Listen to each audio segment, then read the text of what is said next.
আসসালামু আলাইকুম।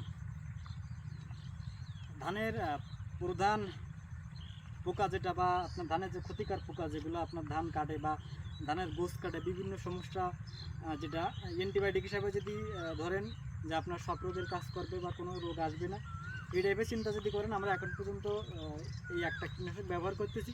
যেহেতু আমি এই কোম্পানির কীটনাশকের বিজ্ঞাপন দিচ্ছি না, এরকম ভাবার দরকার নেই, বাট আমি যেটা ব্যবহার করতেছি এটা আপনাদের বলা। বাট আগে কয়েকটা ভিডিও ছাড়ার কারণে বা ছবি ছাড়ার কারণে ধানের আপনারা জানতে চেয়েছেন যে আমরা পোকার জন্য কী ব্যবহার করতেছি, এই কারণেই বলা। আপনাদের ইচ্ছা মতো আপনারা চাইলে ব্যবহার করতে পারেন। তো দেখতে পাচ্ছেন আমার এই সাইডে আছে আপনার পাকিস্তানি লং বাসমতি যেটা, আর এটা আছে থাই পার্পেল রাইস। এছাড়াও আমার অন্য আরও 3-4টা ধানের জাত আছে। এবছর মোটামুটি আমি 4টা জাত নিয়ে কাজ করতেছি। এই সবগুলো ধানের জন্য আমি ইমাভেটা কীটনাশকটা ব্যবহার করছি। এটা মোটামুটি কম খরচের ভিতরে ভালো একটা রেজাল্ট দিচ্ছে আমাদের। এখন পর্যন্ত তেমন কোনো মাজরায় আমার ধান কাটি নাই বা অন্য কোনো পোকায় আক্রমণ করে নাই। 100 গ্রাম ইমাভেটার প্যাকেট নিয়েছে আপনার মাত্র 300 টাকা।